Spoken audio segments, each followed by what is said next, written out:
Good morning. Welcome to another lesson, Pleasant and Purposeful Jewish Law. We're in the laws of the 3 weeks, our seventh lesson, the law of the 3 weeks. We're learning the book of Shari Halacha. We're in chapter 35, paragraph 7. And from all Jewish law, these are from the most difficult of Jewish laws to explain and understand and recognize the pleasantness and purposefulness in it. The reason why this is so difficult is usually in Jewish law, there's something you're accomplishing in a positive way. Here it seems to be that it's something negative. We can't do this and we can't do that, and all these restrictions. And in such cases, a lesson as this is more essential than in other cases. In cases where you're like, celebrate Shabbos, okay? So we make Kiddush, and such laws or praying where people recognize there's something really great going on. It's less important to have a lesson to see the pleasantness and purposefulness in it. But in a case where the knee-jerk reaction would be, I don't want to do this. This is difficult.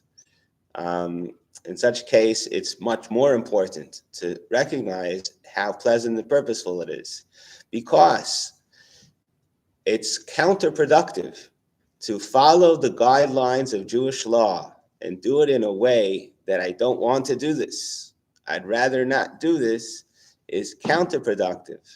Especially these laws where we're supposed to be reliving the destruction of the temple. We're supposed to, every generation, it wasn't built as if it was destroyed. It's as if it was destroyed now. And we're supposed to be reliving the destruction of the temple.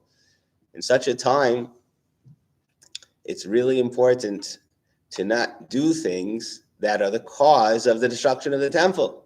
And you know, one of the main causes of destruction of the Jewish people then and today is this feeling of, I don't want to do this. This Judaism is not for me. It's all these rules and regulations and rituals, religion, all the R's. It's rated R. Judaism is rated R. It's not for me. So that Hashem tells us this in Scripture, because you don't do your avodah, your it's translated as serving. It sounds terrible. Serve me. It means you're not working on living with me. You're not working on yourself living with me. You're not with me in your life. You don't enjoy being me. You don't do it with simcha. You don't enjoy being with me. So what's your punishment? Your punishment is you're not going to be with me. Go ahead. Live your life without me. And that is our destruction. That's the destruction of the Jewish people and of mankind. There's a lack of godliness in our lives. And it comes primarily as any relationship. If you want to really ruin a relationship, just go to your loved one and say, I don't like being with you. See how your relationship holds up after that one. Well, it's exactly what's going on when Jews say, I don't like doing this. And that's why it's paramount to recognize the pleasantness and purposefulness of what we're doing. So today's laws, paragraph 7 and 8, 9, we're going to talk about clothes and bathing. Let's read again from the beginning of paragraph 7. Rejoicing is minimized from Rosh Chodesh Av until Tisha B'Av. The mourning over the destruction of the temple is intensified during this period. So that's what we spoke about yesterday, the concept of what joy we must have always, and what's the accomplishment of minimizing our joy during this period on focusing on what we're missing. Get your mind set. What are we missing? So for what purpose? Why do you want to focus when we're missing? So that we can try to achieve it. We can grow and achieve what we're missing in life. Bring Hashem into our life. So there's some minimizing of our joy. Now, in the same halacha, we say new clothes may not be sewn or purchased during this period. This applies even if one only intends to use the clothes after the 9th of Av. We can't make new clothes. We can't buy new clothes. And this has nothing to do with wearing the new clothes during the 9 days. That we learned earlier in paragraph 5, if like you can't have new fruits, we also mentioned there, we didn't talk about it too much, but it's also you can't have a new garment. It's supposed to bring tremendous joy to a person wearing a new garment. We're not talking about underwear and socks. We're talking about you got a new suit, you got a brand new dress, you got something really beautiful. So we actually make a blessing of Hashechayanu. We get a new clothes. We should be full of joy. I would say even comparable to the tremendous joy when you eat an apple. The first time in the season, wow, a new apple. So similarly, when you get a brand new dress, I guess most people probably feel more joy for the dress. But it's a similar joy, a new dress, a new suit, so excited. And so that we don't do in the 9 days. But this halacha, really interesting, is you can't buy the clothes, you can't make the clothes, even if you're not going to wear it now. Why is that? So this is something really interesting, is both by clothes and by fruit, the real time that was instituted to make the blessing, to appreciate having it, is not when we eat the fruit and wear the clothes. Did you know that? The real time to say the blessing, Shechayanu, we thank Hashem that we're alive and we exist and we could be renewed with this new fruit and new clothes. The real time that we're supposed to say that is when we see the fruits growing and we take it home. Wow, we have new fruits. Or when we buy the new clothes. We wait until we wear it, especially nowadays. It's the custom. It's a custom to wait to say the blessing until you can really feel it with your senses, the joy. When you put on the clothes, you have a greater feeling when your taste buds taste the fruit. Oh, wow, it's delicious. Then you make the blessing. So that's why we wait until we actually taste the joy. But really, the joy should be there just from seeing it. It's a birchas re'iyah. There's some blessings we say on taste. That's before we eat food. And we say a blessing every day. Malbi Sharumim, we thank Hashem every day that we have clothes. That's a blessing for the pleasure of having clothes, as we spoke about. Besides for that, there's a blessing for seeing certain things we see. Sight is in the most amazing sense, as we spoke about then also in the morning, blessings, that we're not blind, we could see. That's how we connect to the world. And many things, when we see it, we need to make a blessing. You should be so aroused, so excited, so full of joy that you make a blessing. And some of these things, new clothes and when you buy new clothes, you make new clothes, or when you buy the new fruit, that's really the time when you're supposed to make that blessing. That's why we don't do this during the 9 days. When is the first of this year, Rosh Chodesh is on Friday. Okay. On Fridays when this starts, these rules of not buying new. Now, this is a complicated topic which people really don't relate to today, which is people don't really have the joy, as I spoke about by fruits. I tried to bring out appreciating what fruits are in an artificial generation of packaged goods and all these other foods, making it delicious. The most delicious food that exists on the planet are the fruits created by God. People just realize that and appreciate it. Well, similarly, on our generation, it's really hard to relate to this joy. And that's because we are very blessed. I know people like to complain about how terrible their lives are. I hope people listening who complain are listening to me now. Look how much clothes you have and stop complaining. Why don't you look at one of these movies from 100 years ago, see how much clothes they had. One of these Westerns that wear the same clothes every day. They wash it who knows how often. I mean, my goodness. And today, how much could go in your closet? How can you look at all these clothes and still complain? So we have this abundance of clothes, Baruch Hashem, by many people. I'm not saying all, some don't have. But those who have know exactly what I'm talking about. And it's unbelievable how with all this abundance, now, in any case, what's relating to us is we don't really appreciate buying some new clothes. Okay, yeah, I got another clothes. I have another 100 in my wardrobe. So it's something we're desensitized to.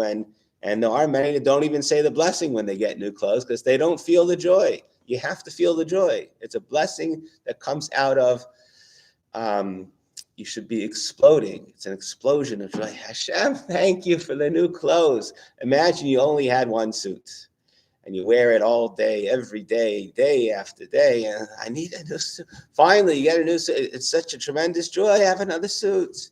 And that's the joy that used to be, and which is very missing today, just practically. Do you say the blessing when you buy it or when you first? So the Jewish law is that the obligation means how can you not? You're supposed to be full of joy when you buy it. That's really when it starts to say, but the custom is we wait until we actually wear it, because then you could feel the joy, you sense it. It's all about that feeling. So this law, again, these classes that we're saying, do not try this at home. Do not rely on what I'm saying practically. Even the author of this book writes that. He's just saying basic Jewish guidelines. And certainly in my lesson, I'm just trying to show the pleasantness and purposefulness in it. I'm not telling you this is what to do practically. Everyone needs to have their rabbi, their spiritual guide, ask their questions. What should I do?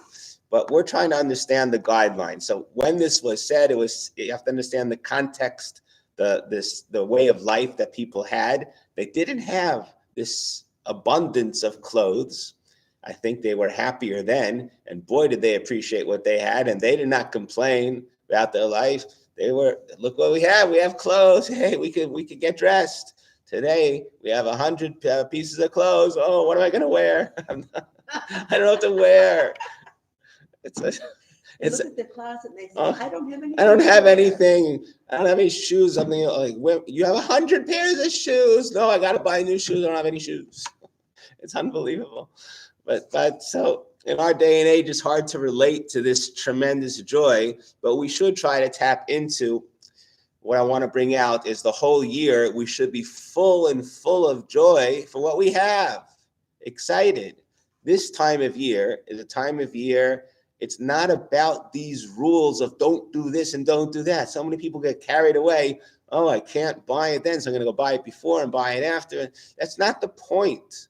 The point is in the 9 days is a time you should be focused on something. It's like on Shabbos, we don't go shopping. Why not?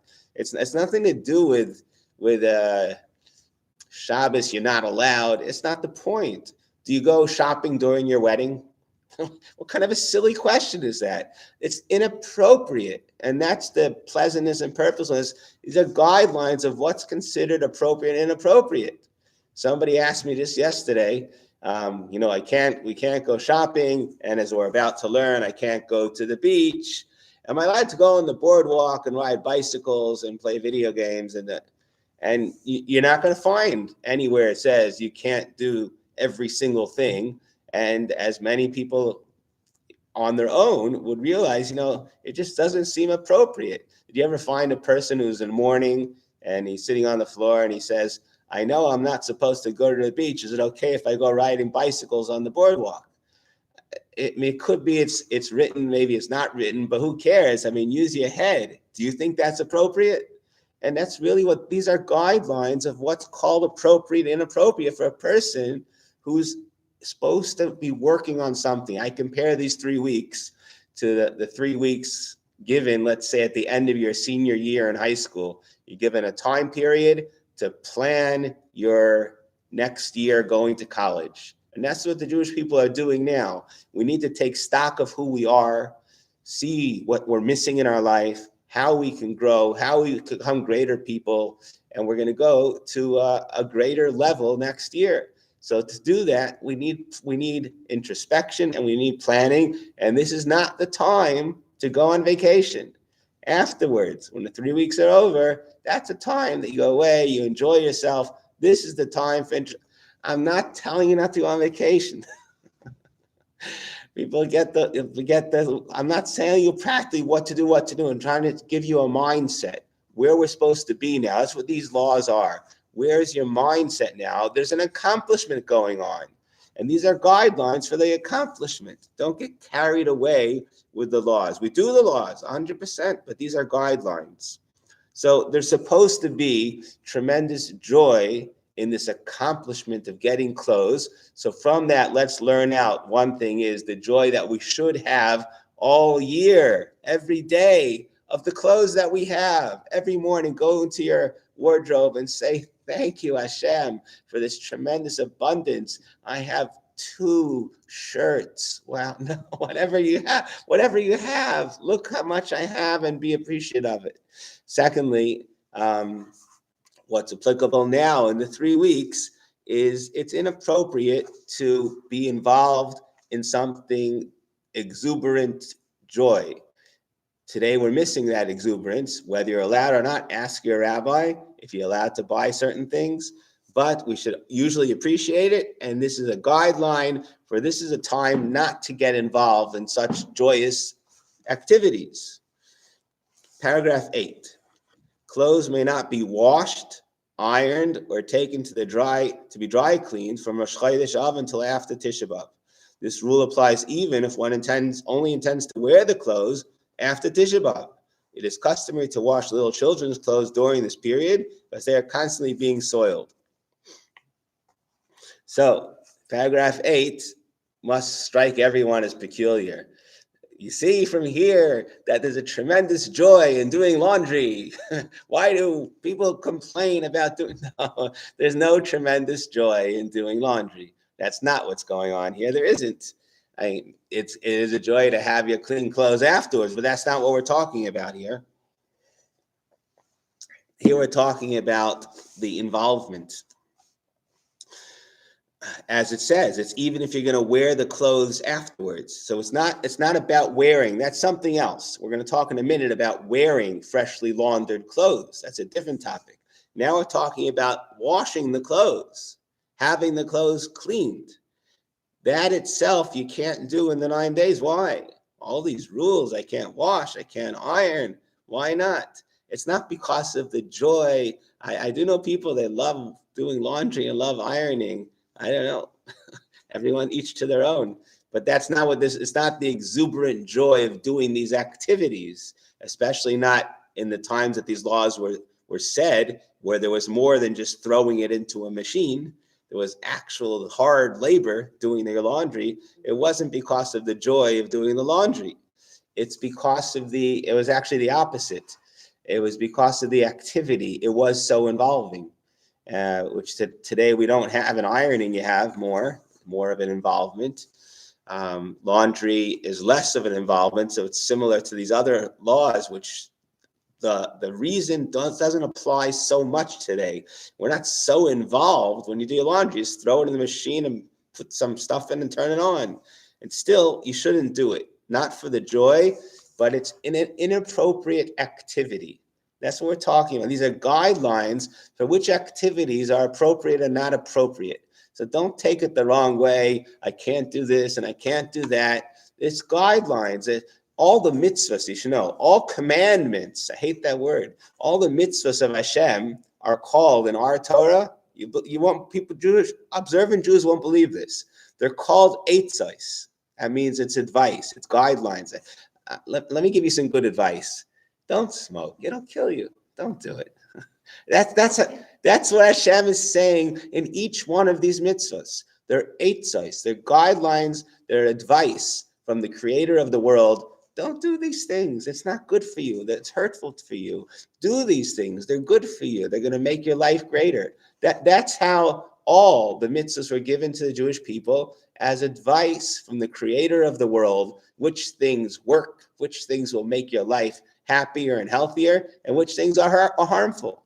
That's all it is. Please brush your teeth. Please don't eat garbage. These are guidelines from the Torah, and they're called mitzvahs, and they're translated as commandments, and people make it this robotic rules and rituals. It's not like that at all. It's pleasant and purposeful guidelines of how to succeed. So during this time period of the 3 weeks, it's inappropriate activity to be so involved in your physical clothes. It's not the time for that. However, if the reason I'm getting involved in clothes is, let's say, by washing children's clothes, or it's also, let's say, underwear. It's nothing to do with. It's a simple necessity. It's like I don't have. You go through the children's clothes. They go through the clothes. They don't have clothes. What are you supposed to do? They keep on soiling it. They're supposed to wear filthy clothes. Of course not. So we're not, it's not a time that we're supposed to be filthy, get all dirty, get all soiled, smelly. We're not supposed to be smelly during this time.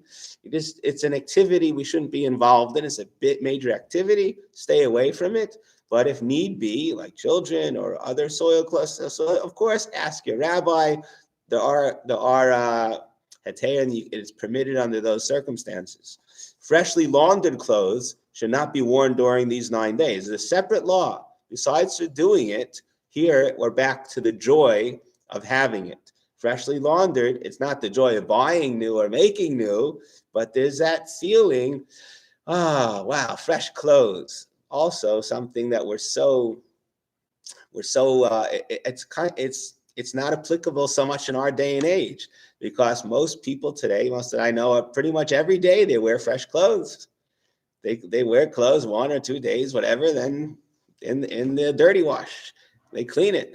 We're very blessed. We're very blessed to have so easy to do laundry and such an abundance of clothes. But take a look at one of those Westerns. See how often they change their clothes. There's the same clothes day after day. See, imagine such a person wearing the same clothes, to finally be able to wash it. It's a big deal. Washing clothes is a big deal.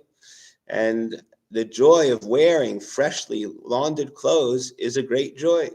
So one should refrain from wearing freshly laundered clothes. It's supposed to bring joy. So again, let's try to tap into that joy every day of the year that we wear freshly laundered clothes. And what's applicable now is refrain from things that are supposed to bring you great joy. One may wear clothes that were worn for a short while before Rosh Chodesh Av. If it's not freshly laundered, it was worn for a short while, ask your local rabbi, a half hour, whatever it may be. If it was worn once, then it's okay. One may wear freshly laundered clothes on the Shabbos that occurs during these 9 days. Sephardic Jews only observe the restrictions regarding washing, ironing clothes, wearing freshly laundered clothes during the week of Tisha B'Av.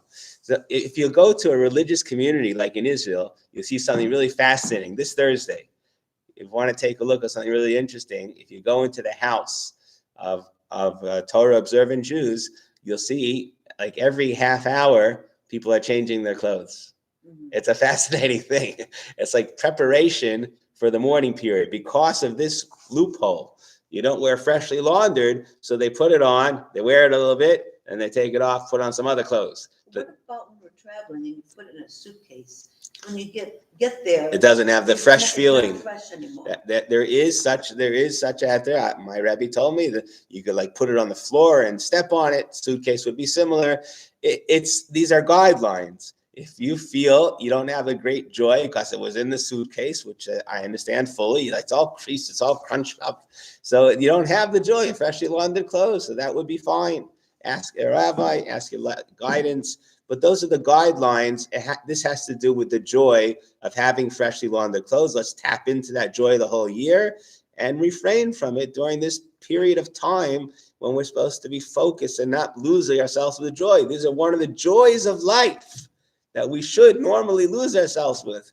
Wow, thank you, Hashem, for my clothes, for my freshly laundered clothes, for new clothes, something we should really learn to appreciate more. Let's just finish. We'll start paragraph 9, then we'll finish. One should not bathe from Rosh Chodesh Av until after the 9th of Av, even in cold water. One may wash his face, hands, and feet in cold water. One may remove dirt and perspiration with cold water. For health and medical reasons, one may bathe even in hot water. This is really important to have this in the right context. The 9 days, at least in the northern hemisphere, is always in the summer.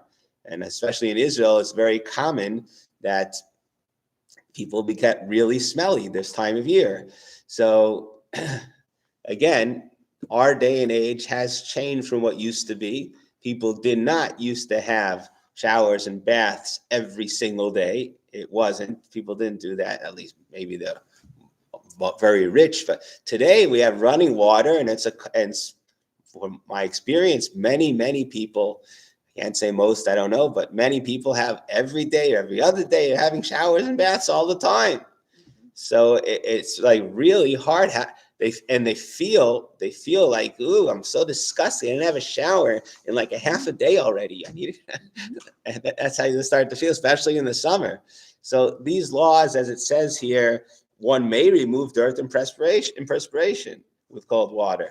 It's a question, again, the same topic, clothes and bathing. These are topics that are supposed to bring us tremendous joy the whole year, something we're a little bit desensitized to, and we should try to arouse ourselves to appreciate the joys of life instead of complaining all the time.